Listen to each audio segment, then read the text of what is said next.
नमस्कार सगळ्यांना, पुन्हा एकदा माझ्या नवीन व्हिडिओमध्ये तुम्हा सगळ्यांचं मनपूर्वक स्वागत.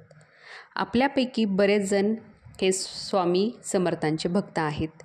स्वामींची आपण अगदी मनोभावी सेवा करीत असतो. स्वामींची कृपा, आशीर्वाद देखील आपल्या भक्तावर कायम राहतो. तसे अनेक अडचणीमध्ये देखील त्यांच्या पाठीशी उभे राहतात. मित्रांनो, बऱ्याच जणांच्या घरामध्ये शक्यतो करून खूप जण विटाळ मानसिक पाळीचे खूपच काटेकोरपणे पालन करीत असतात. मानसिक पाळीच्या दरम्यान स्त्रियांना घरामध्ये वेगळ्या रूममध्ये देखील बसवले जाते.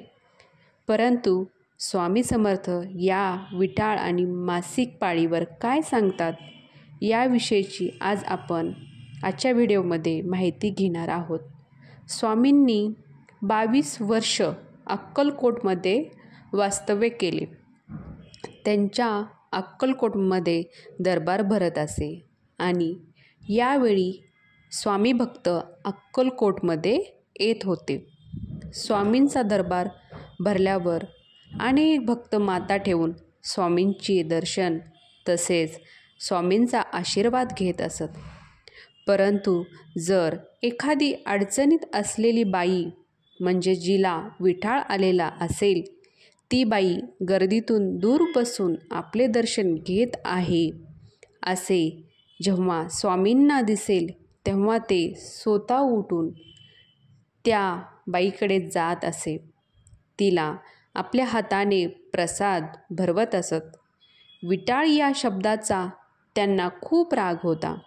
स्वामी म्हणत की बाई ही आई आहे. आई कधी विटाळशी होत नाही.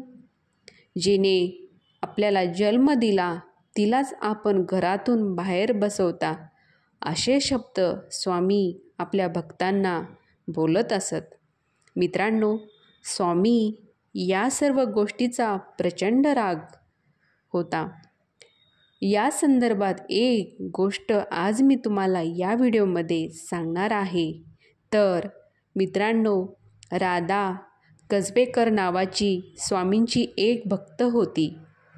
एका दिवशी तिच्या मनामध्ये गुरुचरित्र सप्ताह मांडण्याची तीव्र इच्छा निर्माण झाली. उद्यापासून सुरुवात करावी का असा ती विचार करत होती. परंतु तिच्यासमोर 2 अडचणी होत्या. एक म्हणजे दुसऱ्या दिवशी अमावास्या होती आणि दुसरी म्हणजे मासिक पाळीसुद्धा त्याच आठवड्यामध्ये होती. त्यामुळे काय करावे या विचारात राधा पडली.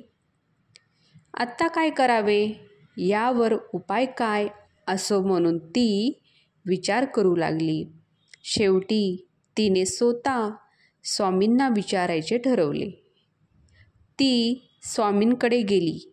मठामध्ये गेल्यावर स्वामींना नमस्कार करून काही विचारायच्या आतच स्वामी तिच्यावर गरजले. राधे, ही अडचण अमावास्या तुमच्या लोकांसाठी असे काही नाही. आमच्याकडे सगळे कसे स्वच्छ आणि लखलखीत आहे. तू कोणते विचार मनात न आणता जाऊन गुरुचरित्र वाच.